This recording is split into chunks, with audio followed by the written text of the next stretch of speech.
I hope it's nice and warm back home. Myself and Paul, I'm going to have to take this sweatshirt off. It's beautiful here. You can see the grandstand behind us. The beach is a stone's throw that way. We've seen some of the horses exercise this morning ahead of the Breeders' Cup on the Saturday, the Breeders' Cup Classic, which we'll get onto. But Friday's exciting, isn't it? We have all the youngsters, all the juveniles, and the story really currently is it Aidan O'Brien's day? Is it Aidan O'Brien and Coolmore domination? Because he has ammo in all of the turf races, in the sprint, obviously, in the juvenile turf and the juvenile fillies. We'll go through them race by race. We'll start with the sprint.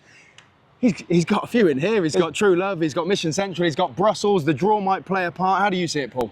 It's called Future Stars Friday, and you could argue that two of Aidan's are already stars already. Got Cheveley Park winner, and you've got the Phillies Mile winner, haven't you? So they are already stars. Aidan brings over a better quality of horse than he did a few years ago. With Late Victoria, Henry Matisse last year, and the team's got now are at least as good, aren't they? So yeah, no, it's a strong team. How do you see it then? Because True Love's drawn wide, Brussels has got Plum in one, Mission Central won last time very impressively at Ascot. The market thinks True Love's a banker. What do you reckon? In terms of class, you could argue that she's about 3-1, and the other two are about even money, but there is more jeopardy in a 5-furlong turf race than probably a mile turf race for the other two. But 3-1's a square price for her. I just thought at the prices, the horse that finished just behind it last time, Havana, half a length, she's 2 for 2 at 5 furlongs, and you're getting about 8-1 compared to 3-1. I'd lean in that direction, but there's probably 6 or 7 or 8 you could go for in this race. Okay, yeah, no, I think you're right. And you run these 5 furlong, 6 furlong races again and again, you get a different winner. But you're looking for a bit of value with Donnacha's challenger rather than Aidan's. Now, could just mention the Americans, because they used to dominate this race. They've not as much these days. They've got Schwarzenegger for Wes Ward, who's really quick. Lenny Lure would have been my pick. Let's draw on the 12 hole, and CY Fair or Cy Fair. That's what the American professionals are looking to back. Cy Fair. Okay, so the Americans versus the Europeans, or versus the O'Briens, I should say, mainly in the sprint. The juvenile fillies. Now, I'm going to keep banging on about Aidan because this seems to be the story of Friday, but he said Precise is as good as he's ever had. She's also had a terrible draw to overcome. Yeah, interesting with Precise. Aidan has been known to beef up some of his stars when there's a stud value, but this filly has already got the CV, so he doesn't. So if he thinks she's class, she is class. I'm slightly worried with the draw, I must admit. If you're taking about even money and you get the wide post around this turf track, I'd slightly go in a different direction. Okay. But I can understand what people are going to from bankers in doubles and trebles, Aidan's. Okay, who takes your fancy in this race then? I would go, I think, looking at it, Final Accord for me. 2 sprints, won a grade 3 last time out. It's bred to improve going a mile. I think it's Mark Cassie. I think she might go well in that race, but I totally respect Aidan's.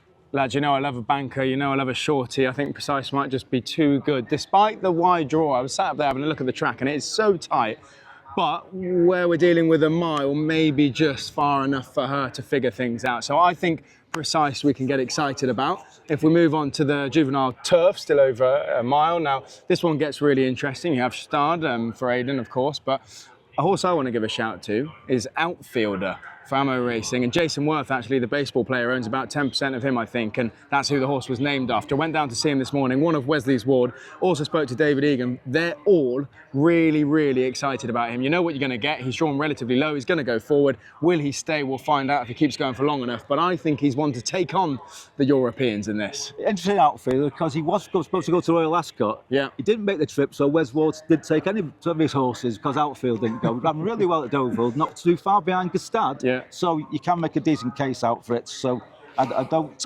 knock you with that one. I've got one at a big price in the race. Street Beast. Won a stake at Kentucky Downs by 7 lengths last time.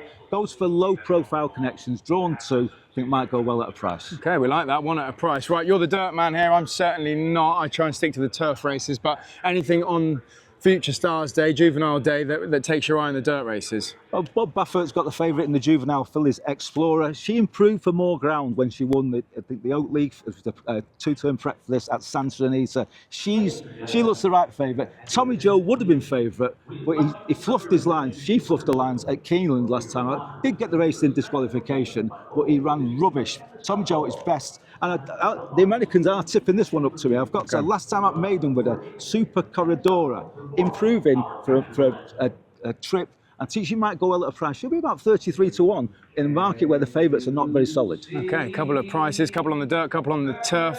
Who would be your best bet on the Friday, Paul? Well, I've just got a lot of people's idea of the best bet would be Ted Nuffy. Yeah. The unbeaten horse for Top Pressure. He goes in the juvenile. Brant, who cost $3 million for Bob Baffert. Could be anything. Did miss his prep.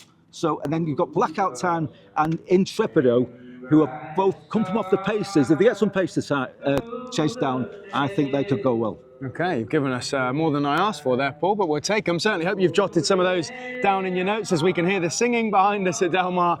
I just think get off to a good start with Precise, a banker on day one.